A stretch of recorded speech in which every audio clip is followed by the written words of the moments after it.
Welcome to another episode of Threads of Enlightenment. And you know, this is my favorite part. All my listeners know about this. I always like to just stop right here for a minute and welcome our guests because I know they're coming with a couple of things that I personally deem very expensive, their time. That precious commodity is misused by many. All of us are given the same amount of time. What we do with it is the state that you are in today. The other is your journey. The journey is designed to make us who we are. And it houses power, houses pain, it houses glory, joy, all of those beautiful things. And we have Constantin coming today to share both of those beautiful commodities with us. And so we want to welcome him and thank him for coming to Threads of Enlightenment. Constantin, tell them, man, welcome to our show. Thank you so much, Ken. It's such a pleasure to be here. Thank you for having me, and thank you to the audience for tuning in. Excellent. I want you to tell them because I've been trying to educate. I use the word educate my audience to the fact that they are creators themselves. Housed within them is tremendous amount of power. And as creators, you and I go through the journey so that we can become servants. Talk to those that are listening about all the ways by which you are serving others right now. Yeah, that's a great question there, Ken, and thank you. I would want to start off with saying I'm also a podcaster like you, Ken, and I followed in the footsteps of amazing people like yourself. Well, thank And you. a podcast that I serve on is called Unleash Thyself, and the purpose of it is to inspire and empower people on this beautiful life journey. Yeah. Just like you are Yeah. doing on your podcast, I'm aiming to do on mine. And I have beautiful souls coming on, sharing principles around personal development, but we also touch on spirituality and self-discovery. Because one thing I've realized later in my life is that we hold all the answers. We Yes. hold the power. Like you just said, we hold those choices and that free will within ourselves. So what do we do with it? That's the big question. Yeah.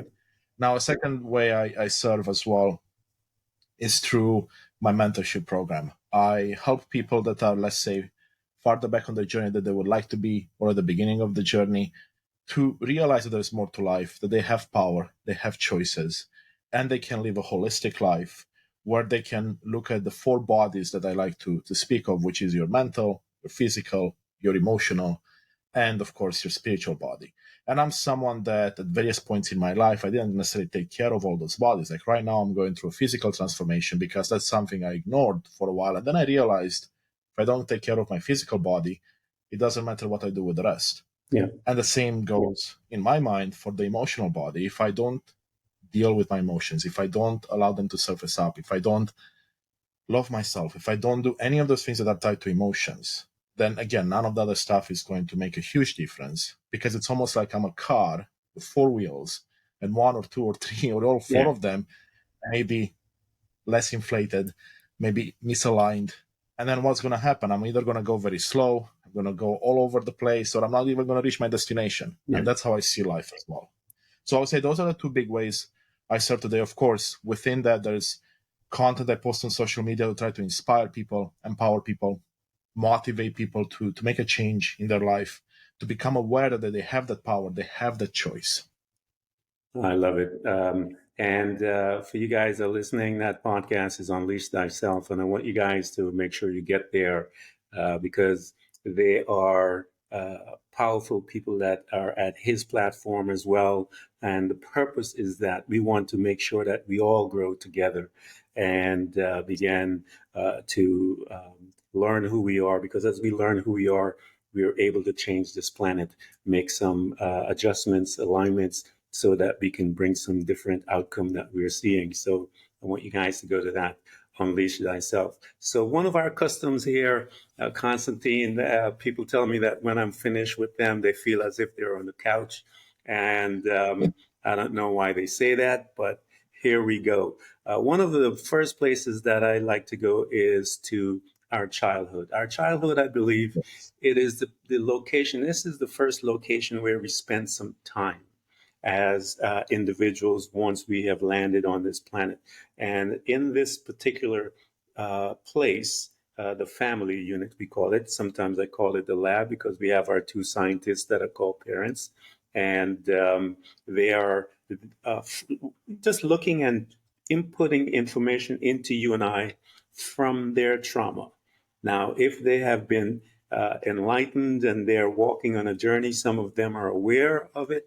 Most of the parents that I've talked about, they're not aware of it. And so we have learned much from them. So talk to us, invite us into your family to give us some information as to what was your surrounding like. Yeah. So my childhood actually was spent in Romania, Eastern Europe. I was born there during the communist era. So as you can imagine, it was a time of scarcity, time of fear. And my parents, no different than any other parents, they wanted the best for myself and my brother Yeah. later on in life. But they only knew what they knew, and Yeah. they had to work with that environment, like you just mentioned, right? They were the scientists, but then at the same time, because they had to work very long hours, they had a lot on their plate. There was a lot of fear, scarcity. I actually grew up with my grandparents Yeah. for a long period of my early childhood. So a lot of my learned behaviors are coming from a society that, for example, doesn't necessarily fit with what was in my heart, meaning that it was around the fixed mindset where mistakes were punished, where mistakes were not allowed to be brought up, where mistakes were not lessons to learn from, but rather, again, things to hide, things to punish and make sure you don't repeat. There were many other elements of the childhood that I didn't realize until much later in my life that were impacting who I was, Yeah. but not who I wanted to be. So there was always a disconnect between who I was based on everything that I've learned and who I would like to be. And I've been doing a lot of work on that aspect of myself, so I can also become a better version of myself, like you said. Also, make the world a better place. And when I say make the world a better place, I start with my immediate world. Yes. If I'm a better person, then those around me will immediately see the effect. So they have a choice now or a chance to become a better person. And as the ripple effect starts to take over, the world starts to become a better place. So imagine each one of us do the same thing, become a better version of ourselves. Your worlds become better. And then we live in the same world after all. Yeah. So our world is going to become better. Yeah, absolutely. Now, living with your grandparents, and you said that you were in a state where they certain behaviors, if you will, were Yes. curtailed and managed. How did you, within that space, Constantine? You talked about the dichotomy that you experienced with a young man. Um, in your recollection, how did it begin to form you when you were in the midst of all of that? That's a great question, Ken. And I would say there's a couple of things. It taught me, of course, that schooling is very important because one of the things that every parent wants for their children is to have a better future than they had. Yeah. My grandparents and my parents were no different. So they instilled in me this hard work ethic where I would have to go after my goals, after my dreams, and following the footsteps of those that know better. And I put it in quotation marks Mhm. because at the time they knew better, but as time progresses, Yeah.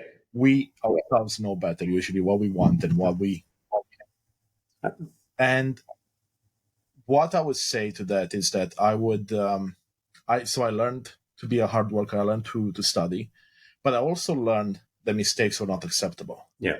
And that was a big one that stuck with me for a long time because that made me into someone that, of course, was striving to be perfect, but there is no such thing as perfection. Yeah. So then I wasn't necessarily just verbally admonished by like my grandparents or my teachers or my parents or whatever for making a mistake or getting a grade that was less than, but also I was doing it to myself, Yeah. which is where the real damage comes in. I would argue because when you start talking to yourself in a negative tone, when you start bringing yourself down, then it's going to make progress a lot harder. Now, there were a lot of other amazing things that happened. Like I said, I was a hard worker. I was someone that was striving to be a top performer in whatever I was doing. I was being shielded from the outside, let's say, scarcity and fear that was happening. But we know, at least I know right now, that there is no such thing as really shielding a child because we can feel energies, we can Yes. feel everything, right? So even though they tried their best, it wasn't necessarily possible. And then, of course, when I was about 6.5, 7, is when the Romanian Revolution happened. And there was a time of a lot of fear, right? There were fights in the street, Yeah. shootings, and we had to hide and do things that no child should have to do. And unfortunately, there's many places in the world that still happens today, and Yeah. it breaks my heart. But we have, again, to your point from earlier, we have the power to make those changes, but it starts with us. Yeah. And understanding the past, understanding what those learned lessons are that we no longer want to keep in our life. Yeah. It's usually, I tell people, the trauma. And if you guys will take anything out of the podcasts that I do, the trauma comes in and causes us to um, adapt beliefs, adapt behaviors that will govern our lives for many years, and we implement that response to that trauma in order to survive. And it will help us survive for many years. But when we get into our 20s and 30s and stuff like that, and that's when that uh, double-edged sword, if you will, begins to pop its head, and we have some things to do. So here you are, you you are moving through life, and you mentioned that education was one of the key pillars by which your family was moving forward. What Yes. field of study did you gravitate to, Constantine, and why did you gravitate to that?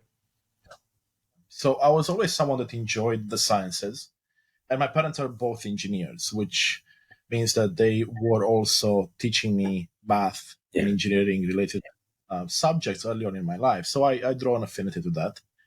And I when I moved to Canada, I was 17. So I finished high school here, and then I had a choice of universities, and I wanted to follow in the footsteps of my parents at their recommendation as well. So I went into engineering, computer engineering, and that was something I did for a couple of years, and I didn't really like it. It didn't speak to me at the level that I would have preferred. So fortunately for me, I was able to switch to something I really liked, which was mathematics. Yeah. So I did a degree in mathematics and computer science, and that's what I graduated with. And ever since, I've been in the professional field that has to do with computer science, with math. Today, I work for Microsoft as a artificial intelligence specialist and a technical specialist. So I've been in that analytical field for all my life. Mm-hmm. But here's where it gets interesting, because even though I'm someone that's analytical, someone that looks at science and says, okay, well, this is proving certain things, so I can believe in it. I'm also someone that's very spiritual. Yeah. And I didn't realize it until much later in life.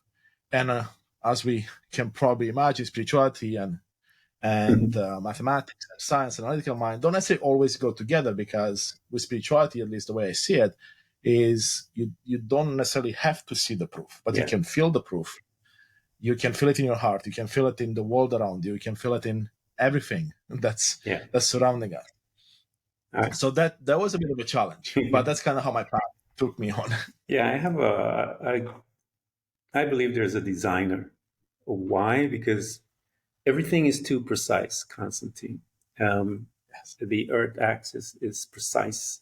It cannot move a fraction. If it does, all hell breaks loose.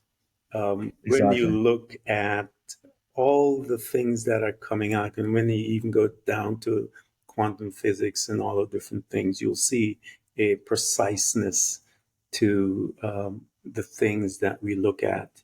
And I would say to them, we may not be able to see the designer, but I don't see gravity either.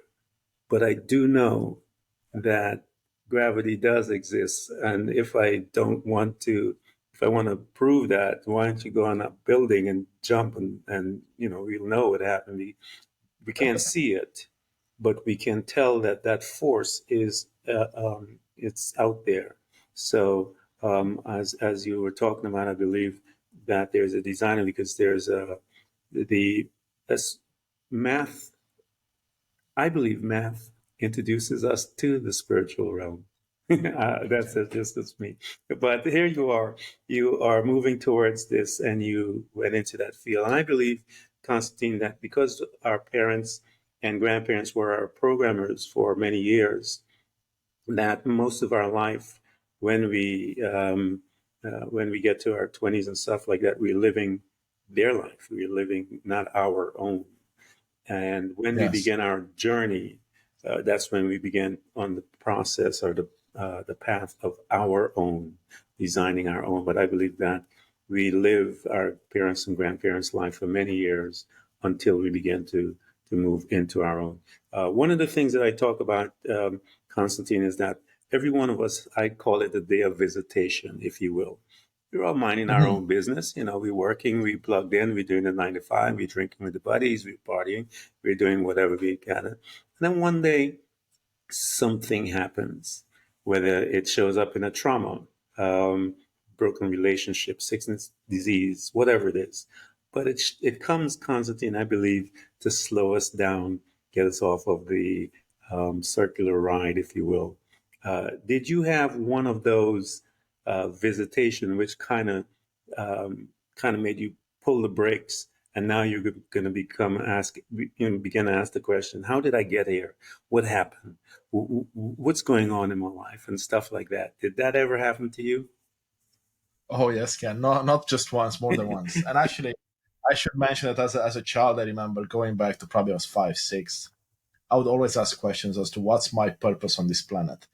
Deep down, I felt that my purpose was more than just chasing, let's say, the American dream or Yeah, the corporate dream that a lot of us have.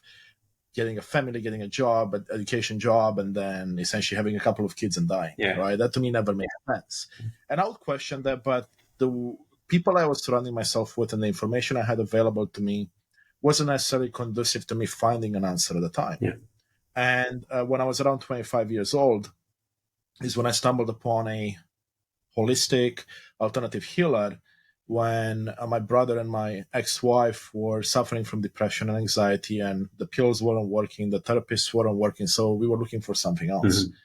Long story short, we went to this lady, and with just my date of birth and essentially my name, she was able to tell things about me that honestly no one knew, and even I was refusing to see. Yeah, And that got my interest piqued because I'm like, how can someone with so little information know so much about me and potentially help me understand myself better, know myself better? But again, I was 25. yeah, I didn't know much better. Again, I didn't have the surroundings. I didn't have a podcast like this to listen to. yeah, I or wasn't looking for it, and it kind of stood in the back of my mind. But I would always question that. And it was about, I want to say, 10 years later, maybe like 8 or 9 actually, around 33, 34, when I had the big visitation, like you mentioned, yeah, and something in me woke up one day and said, okay, I need to understand this better. I need to really pursue my why, my purpose, because I need to understand what really drives me. And that began my journey. yeah, And again, that was like about 6, 7 years ago now. But it was slow at the beginning. And that's the important part to notice is, again, because I started from nothing, like no information to work with, no people around me to really work with, and resources, I had to do my research. And yeah, I'm someone that loves to do research and loves to read lots of things. So I started slowly, right? That's when I joined Microsoft as well. And I truly understood what a growth mindset was. So it allowed me to work on my fixed mindset and convert it and change to that. And then the biggest awakening moment for me, though, Ken, was in 2022 when I actually went to Ecuador for a mental health retreat. So I was coming out of the pandemic, working really long hours at Microsoft to enable companies and people to be able to work from home. hmm, And I said, you know what, I'm going to take 3 weeks for myself. I went to Ecuador, beautiful country, and I was in a retreat for 12 days. And that retreat was a mental health retreat, but it also had plant medicine, ayahuasca and St. Pedro, for those that are familiar. yeah, Now, these are medicines that are traditional to the Amazonian jungle, and they've been used for thousands and thousands of years for people to connect to the higher self, to their higher self, to God, to the universe, whatever yeah, one believes in. And I'll tell you, Ken, once I got to that place, before I even took any of the medicine, I felt the power of connecting with like-minded individuals. I felt yeah, like I knew half the people there without even meeting them before. Like there were people from Australia and US and everywhere, Europe as well, and I felt like I knew them. And to this day, I still hold very close relationships with people that I met there, and I can't explain it to you. And that's the power you're talking about. That's the yeah, gravity hmm, we don't see. That's the power of connection. That's the power of finding your tribe and finding your people that you can connect with. And like you said earlier as well, is we don't do this alone. Yeah. As much as society wants us to believe that, yes, we can do this alone, you can do everything. Sure, you can do a lot of things, but together you can achieve so much more. Yeah. I believe there's a independence. Of course, that's what the personal journey is all about. But there is just as important an interdependence that is very important. And as you stated, finding your tribe. I believe it's similar energy. I believe we're all energetic and we're finding similar energy. And when we find similar energy, it's familiar. And because it's familiar, you're able to be relaxed, you're able to learn, you're able to all of these things. And I tell people the ayahuasca is for a lot of people that are type A personalities and the thinkers, they need something to, I call it the elevator. The ayahuasca is like the elevator. It'll take It you is. where you need to get to faster than it'll cut years out of your life, in other words. Um, and you have to learn how to manage that within your space, your individual, and where you go. But even after you get there, you still have to do the work. You have to put in the work, as Constantin has talked about. Constantin, I keep telling people that the reason why their life is circular is because they haven't made a decision yet. You talked about it. You met this woman. You, as a young child, you were asking the questions, and then one day in your 30s, you're like, "Wait a minute, enough." And when you made that decision right there, your life stopped being circular and it became purposeful. What happened when you made that um, internal decision? You began to do the appropriate actions necessary to bring to pass what you just released. And I tell people your life is circular because you still haven't made a decision. You're thinking about it. When you make a decision, it'll change your life. So here you are, you went in, you got your tribe, you went in. Talk to us about that. What were some of the things, Constantine? Because we start discovering things that were deposited in us that was detrimental to us right now in our once we begin to discover them. And we're like, oh, it was you. And now I got to deal with this. So, what were some of those things that you started discovering about you when you made that decision to move forward and began to bring all of these different knowledge and all the different information into your space? Oh wow, well, that's a powerful and deep question there. So there were a lot of parts to it, yeah. And I guess let's go back to the trip I did last year Yeah. to Ecuador. And I should preface that for those that are familiar with the plant medicine, they talk about Mother Ayahuasca calling you to do the medicine, and that's the calling I heard for 4 years. And then the pandemic hit, and I couldn't go out, Yeah. and I could never explain why I had that feeling to do it. And I know it's not for everyone. And like you said, it's a shortcut in some ways, but it's a very powerful shortcut. So that's something that you hear a calling for, do the research. That's what I did. There's so much research, thousands of hours actually of reading, watching, and doing that until I said, you know what, this is for me. Yeah. But to answer your question, what were some of those things? Well, one thing that I realized that was really powerful is this idea of choice. I lived my life like my parents and my grandparents, thinking that choice or free will doesn't really exist. Yeah. There's free will in some things, but not in everything. And I was shown that, and I was challenged on that through the medicine, but also through talking to people. And then I challenged myself, and I said, take top 10 things that happened in my life that I say and I never had a choice over. So let's say one of them would be coming to Canada, Yeah. right? I would say I didn't have a choice because my parents decided for me to come over. So once I broke those down and I broke them into their parts, I realized that there were many choices along the way. And I could have chosen differently, but either out of fear, out of a desire to please others, or a desire to not change, Yeah. we make choices that feel like they're not choices in the moment. So that was a big one, right? Then there's the idea of self-love, which I'll be honest with you, whenever people talked about self-love in the past, I would roll my eyes. Yeah. I'm like, there's no such thing. And that was shown to me very clearly, because how can I claim to love someone else or even love myself if I don't love all parts of me? Yeah. So that began the process of taking the layers off and understanding who I am at the bottom of it and forgiving myself for the things I did that I didn't know any better, Yeah. and loving all parts of me. And there's many more of these, but I'll say those two are huge because now I have a choice, which means I can take the power back. I Hmm. don't have to rely on anyone else for permission. I give myself permission to follow my heart, to follow my dreams, to do what's in my heart. And then the second part of that, right? If I can love myself, if I can bring that internally, that's going to be reflected externally. And that means I can give love out more to those around me, than be it family or otherwise. So those are two big ones. There's a lot more we can talk about. Yeah, those are two of the biggest. I, as I learned in my life, and I'm now 61, I'm going to be 62 in a few months, and I've interviewed thousands of people. And I've talked about this self love and all of us. I don't believe, honestly, Constantine, without people going through the journey and learning to love the self, that they truly understand what they're saying. Let me preface that.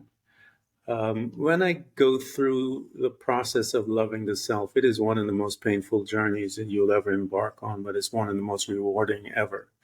Because in that space, I get to see some dark stuff, man. The stuff that only you know about you, and in many cases, and you have to now face that and forgive that and love that and accept that and all of this stuff, and forgive and hug and speak kindly, all of those things. But when we come out of that, Constantine, and we look at another individual and we say, I love you, I believe we have a benchmark by which we know exactly what we're talking about. And that means that when I say that, that means because I've learned with me, when I say that to someone, I have to give them the space to make mistakes. I have to give them, there's a whole bunch of stuff that goes with that. I have to not, I have to honor them and respect them. I can't be, because that's what I'm doing to myself. And I believe the benchmark, it's a deeper love when someone walks through that process of self-love. I absolutely believe it. And self-love, as you stated from the onset, includes all four of your insights that you have. You cannot love one more than the other. You have to love them all, and you have to heal them all. The body, everything has to come, the spiritual aspect, the soul, all of it has to come, all of you have to love, and that's self love. So here you are. You talked about self love, you experienced that, and you saw some things. And when you began to saw those things, what were some of those tools, Constantine, that you bring into the aspect to help you to forgive yourself? Because we're seeing some dark things about us, man, and we have to deal with it. What were some of those tools that you brought into your space as you were learning and gaining knowledge to help you navigate through all the darkness that you began to see, like we all see when we get into that space? Yeah, that's a powerful question, Ken. Thank you for asking that. And I want to start off first with saying that yes, we all have those darker parts of ourselves that we try to bury deep down, and I was doing that all the time, which meant that like a volcano, when it was time for them to try to come up again, it would come up through anger, through Yeah, other emotions that it's very hard to control. And I did realize that for a very long time in my life.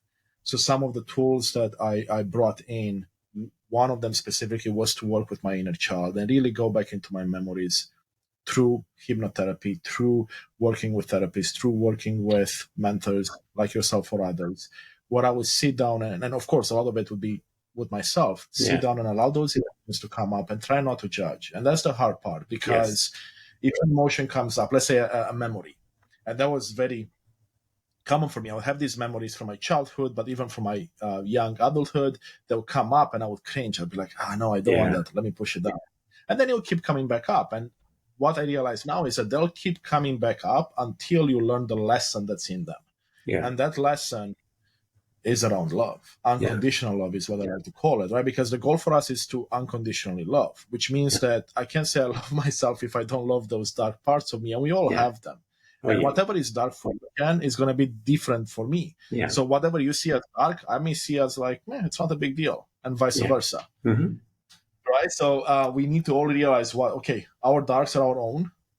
That's fine, but we can allow them to come up. Try to be compassionate to yourself. Think of it as you're talking to your best friend. Yeah. What would you say to them? Would you say the same thing you say to yourself, that you're stupid, that you can't believe you made that mistake, and how people will see you, like all the things that we tell ourselves? Would you tell that to someone that you love or someone else that's in your life? Likely not. When I went through that exercise, when I started to use that tool, I was like, wow.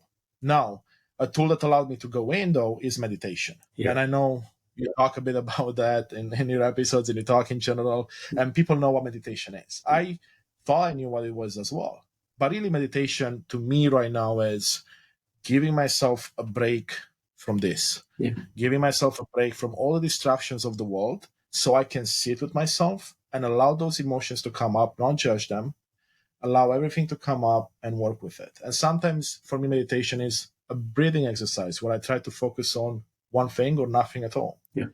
And really, what I come to realize is that it can be anything that you want it to be to help you, but not allow your ego or your mind to trick you into believing you're doing work when, let's say, you're trying to meditate, but also getting distracted by your phone or music or something else that might not be conducive to allow those emotions to come up. Yeah. It's to me, and I try to take away the stigma with meditation. Meditation is any place that you can find based on your personality to slow down your thoughts, to give you some Yes. time. That's meditation. Now, the classic form of meditation, and if those guys take it to a different level, everyone take it depending on what they want to achieve in their life. And I remember when I first started, I was had to answer the phone. Every thought that telling me that I needed to do something, and I had to learn how to tell it not now. And I would tell Oh, my, talk to my thoughts and said, I understand, but not now.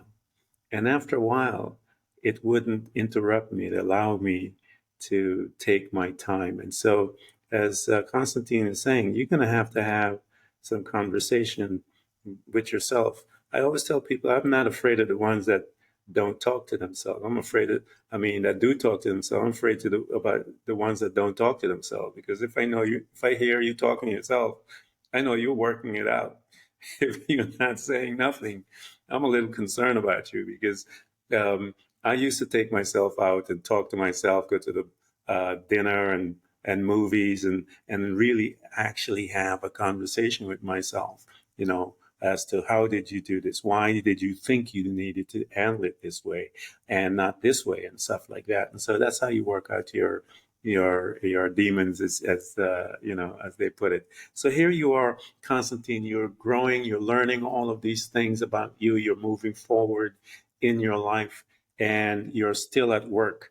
And you have, as you're dealing with work and others, as you're finding new things about you, the deepness of you, how did that begin to affect your relationship with others? yeah. I love that because I wanted to chat on that piece as well, because that's one thing I didn't realize on this journey. Yeah.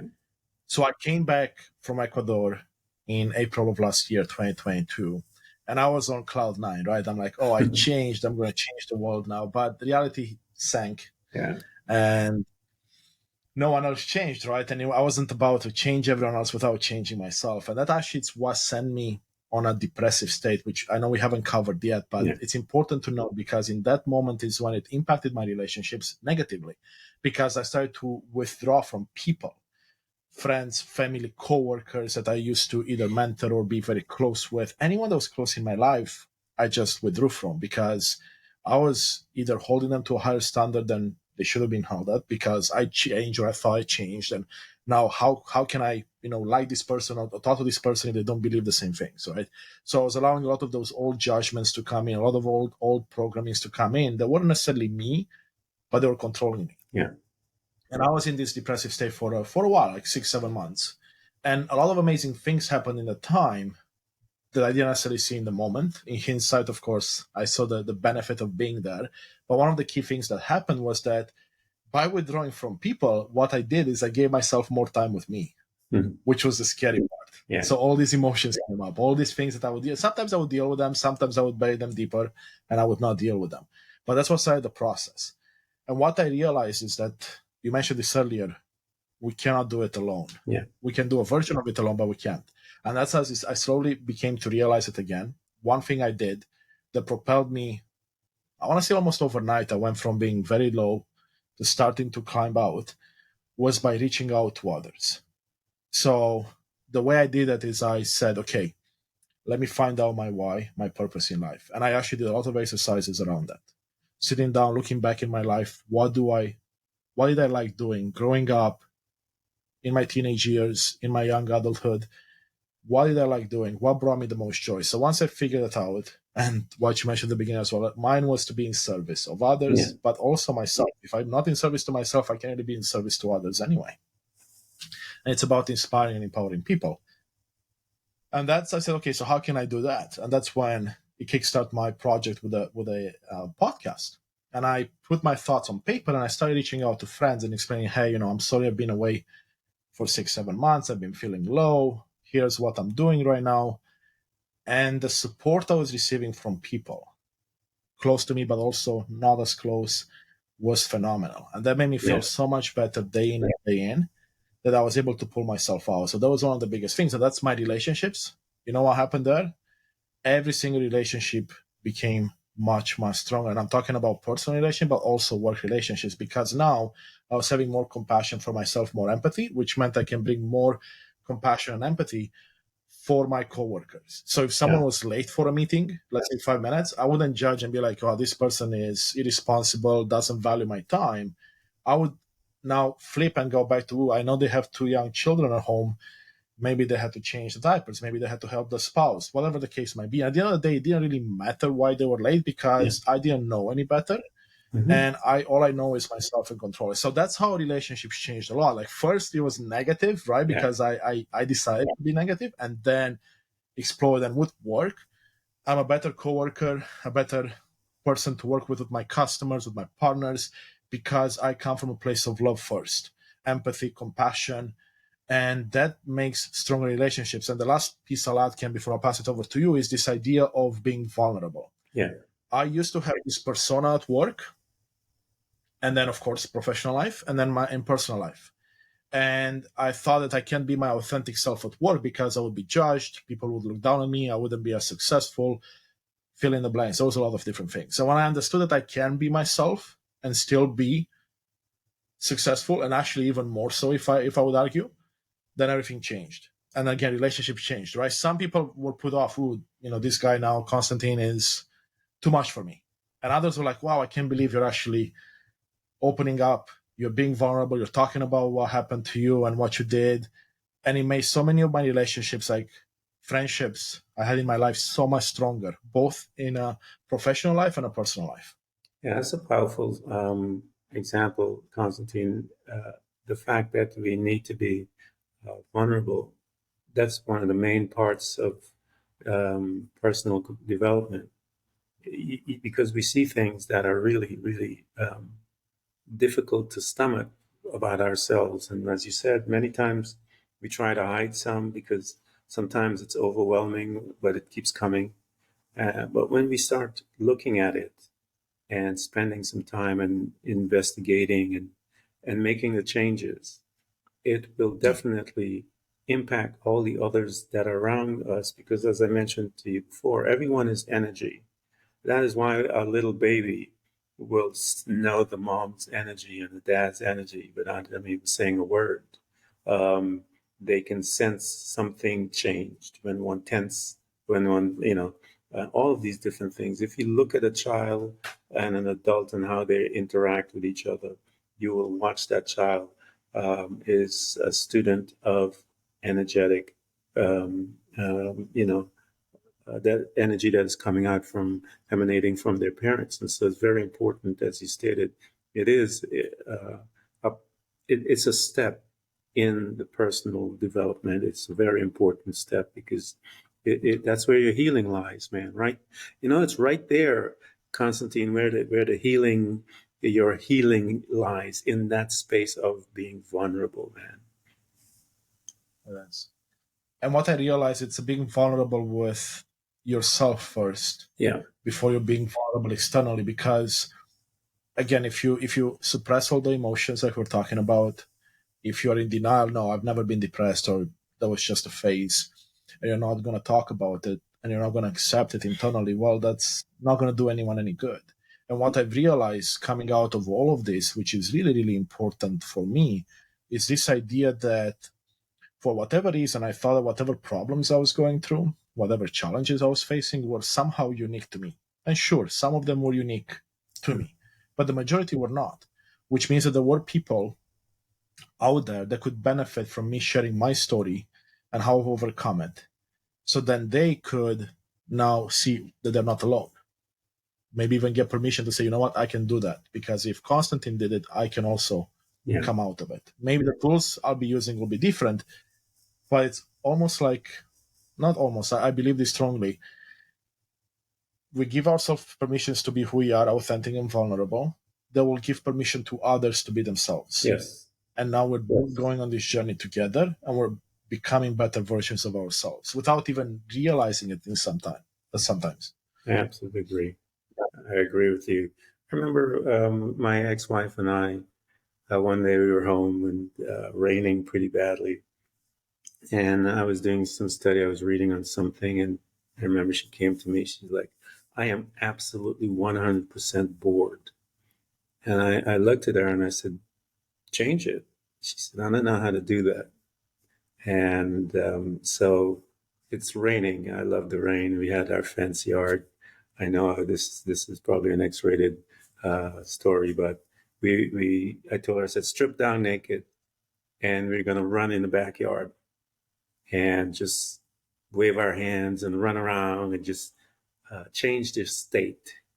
Let's just pray and thanks for the rain we were able to be in the rain and run around in the rain.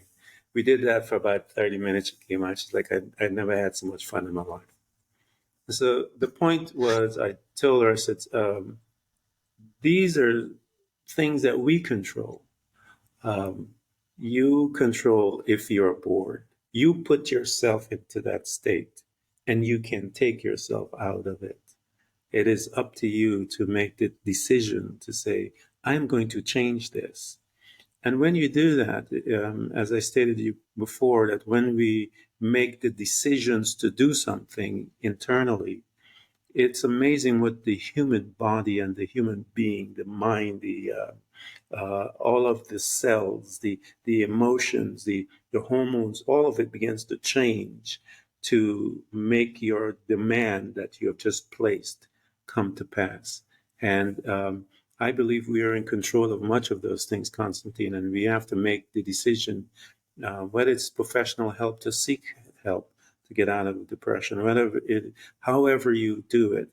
It's a place that you must exit and find the tools necessary, specific for you, and to help you to get to a place where you don't maybe need the medication anymore, but take one step and begin to move.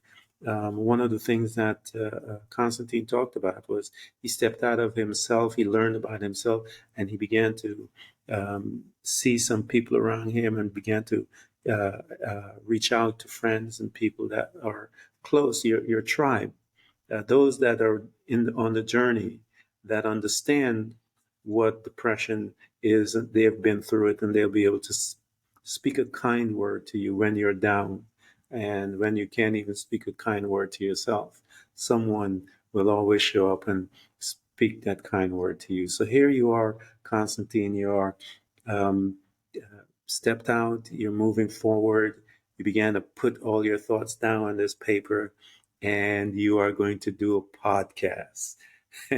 Talk to me about that transition, because I know some of that thought pattern that happens in between there. but it's not as easy as people think it is sometimes, because you have to go through some fear and so forth. But talk to me as to your journey. What was it when, as you began to put those information down on a piece of paper, that caused you to have this thought now of podcast, from paper to podcast? Love that, Ken. And first, before I go into that, I want to say thank you for sharing that story. Such a powerful example of how we have the power to make the choice to do something else. And that was the same with me with depression. I chose to say, you know what, enough is enough. I'm not going to sit one more day on the couch and watch TV or play a computer game. I'm going to do something that will make me happy. Yeah. And just taking a step, like you said, it rearranged things within me that I don't even understand. And it gave me the power to reach out to people. It gave me the power to look inwards and take a step in the right direction. Now, one of those steps was the podcast. The idea of the podcast came to me in August of last year during my depressive state. I was actually talking to my ex-wife at the time, and she mentioned an alternative healer that she was seeing and the amazing things he did over a 25-year career. And he helped hundreds, if not thousands, of people with depression, anxiety, but also more serious things like fibromyalgia, cancer, and other serious conditions. And in that moment, I was very judgmental. All I could think about was someone that has those talents, those gifts, only helped a few hundred people or a few thousand people. How can we get his message out to the world? Yeah. And I looked back at all my life in corporate world, but also I did a lot of entrepreneurial stuff where I essentially spoke on stages. I spoke in meetings. I prepared presentations. Everything I've done, at least in the last 15 years of my career, has been around speaking with people, inspiring, empowering them to do something with technology, because that's been my professional life. I said, how can I use those skills to now get a message of amazing people like that person I mentioned and bring it out to the world? That's how the idea started. Yeah. And literally came out of nowhere. We were just driving back, and all of a sudden that idea came to me. And it's almost like it went on a shelf for, like, let's say a couple of weeks, but then it kept coming back with more information and more information. And I'm like, okay, there's something here. And January of this year is when I said, okay, I made a decision, like we were speaking earlier, and I put my thoughts on paper. And I like to build presentations because, again, that's something I do in my professional life. So I put my thoughts down. I put my own mission and my purpose down. And I said, okay, I want to bring it over to the podcast. Then I looked at how I want to run the podcast, how many or what type of conversations there will be on it, what type of people, what type of topics. And the topics I like to cover, as I mentioned earlier, and I think you mentioned as well, is personal development, self-discovery, and spirituality. Now, they don't all three have to be in the same episode, but there's a good chance that the majority are touched upon in any one episode. Yeah. And as I started putting those thoughts down, I would have conversations with people. And I'll be honest with you, in the first month, I probably had 50 conversations with different people from all walks of life, people that were really close to me, acquaintances, people that I worked with and I trusted, and also some people that I didn't know very well because I wanted an outside opinion. And even though every feedback I got was positive, at the beginning, there were many nights of doubting myself. So I'll have a beautiful conversation like you and I have now. I'll be beaming with happiness and energy. 5 hours later, I'm getting ready for bed, and I have thoughts like, who am I to do a podcast? Why would anyone want to listen to someone like me? And all those negative thoughts that you and I chatted about before, and the audience knows very well. And I'll be honest, the first few times I didn't know how to react. I was like, yeah, maybe you're right. Why should I be doing this? And then some days was worse than others, but then I would start to challenge myself and say, what do you mean, why should I be doing this? Why shouldn't I be doing this? Yeah. Why shouldn't someone listen to these beautiful messages? If these messages are making such an impact in my life, why shouldn't they make an impact in someone else's life? So as I went through that process, challenging myself and getting even more positive feedback from other people, and some constructive feedback as well, I was able to overcome those challenges. This day, I don't have those doubts anymore. Now, there are other doubts that occasionally creep up that we have to do work on, but that's about it. And what I started to do with the podcast, I put it down. I have a couple of friends that have been podcasting for, let's say, a decade plus. So I was able to pick their brains, get some ideas. And one of the things that gave me a lot of anxiety around the podcast was, who am I going to have conversations with? Yeah. Because again, my brain was like, no one is going to want to talk to you. You're no one. You just work for Microsoft. You're a techie. Why would people want to talk about personal development? And I signed up for a couple of the websites you can sign up on. Not the one we matched on, but a couple of the other ones initially. And I was amazed at how many people saw the title of my podcast, the art I created, and the description. They didn't know anything about me because I didn't have a profile for myself. And they kept reaching out and said, "Hey, we want to be on your show. We know it's not live. We want to be on your show." To the point where in the first month I put my name out there or the podcast, I had over 100 people wanting to be on the show. And I was overwhelmed. I'm like, wow, I can't believe this is actually happening. And Yeah, like you said, you align yourself with something and it will start appearing in your life and you're going to be like, how is this happening? How is this working? This is beautiful. It's because you made the choice to align yourself with something. yeah, And I never looked back. I think I had 30 episodes recorded before I went live. Initially, I wanted to do one episode a week. And then I realized there's so many amazing people that I want to get their voices out. I need to do more than one a week. So I'm doing 2 episodes a week.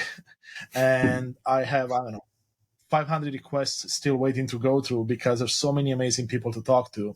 They have a beautiful message like yourself and like the many others that both you and I had a yeah. chance to have a beautiful conversation with. Yeah, I had a similar story, and those that are listening to us, his podcast is called Unleash Thyself, and I had an opportunity to go and listen to some other folks that I didn't have on my show as well, and there's so much wisdom out there, so much knowledge and fresh stuff I'm talking about that with a lot of things were given birth due to the pandemic. And I think the pandemic came because a lot of people were pregnant. Constantine was pregnant. He had a podcast in him that called Unleash Thyself. I had one called Threads of Enlightenment. People had books and all of these different things. When I started, I was like you as well. Who's going to talk to me? But I kept putting it out, and I had so many people. I was doing one a week like you. Then I had to do three a week. 4 a week was way too much. I told them, I'm like, I just can't do it. I just can't. I can't do 4 a week. I think I would crack. But we had that many interviews, and we had so many. You will understand the language of in bank, as they say. We were Yes, looking to just pour these things out because there's such a need out there for all of these people, and it is. they have so much to share. And I know, I will bring them on my show, and I know Constantine will bring on his show. So I want you guys to find. I'm going to give you everything about Constantine, but I want you to go out there and find other podcasts. I am not stingy about it. There's enough for all of us to have Yes, people that are in need to listen to these people that are out there that have been through some serious struggle, and they made it through, and they have some information for you so that you can help you make it through. Constantine made it. He made it through, and his journey that he shared, he gave us many of those insights that he utilizes in order to make it through. And so I want to challenge you guys to get into your space. I'll provide it for you so that you can begin to learn who you are. Constantine, I want to thank you, man, for coming and spending some time with me, man. This has been some beautiful stuff. Um, One day I'll return the favor. I very yeah, rarely get a chance to come outside of mine because it's so busy. Um, but I will make it. You ask, and I'll be there. Um, let's do it. because sometimes people tell me I need to tell my story, and I try to sneak it in there as well. But I went through similar stuff like Constantine, and we all came out celebrating the human spirit, man. We are badass people, you And know. the journey continues. That's the beautiful part. Don't Yeah, think that the journey is over for either of us. We're no, still on this journey, and every day is getting better and better, despite the hardships that come along the way. And it's just so beautiful to see that once you align yourself with, like I have up here, with following your heart and love, you cannot look back. It's impossible to look back. impossible. We grow every day. We find more, how more deep we are. And I tell people, and my friends will hear me say it, I am becoming. And when I say that, Yes. it is absolutely, to me, it's limitless because I am becoming, Yes. So thank you so much again, Constantine. I know you're on the path of becoming just like I am. And anytime you want to come back, just let me know so we can continue our conversation, man. Thank you again for coming. Pleasure Love it. enlightenment. And thank you so much for having me. I want to thank the audience for staying with us, and I cannot wait to see you all again in the future. Thank you.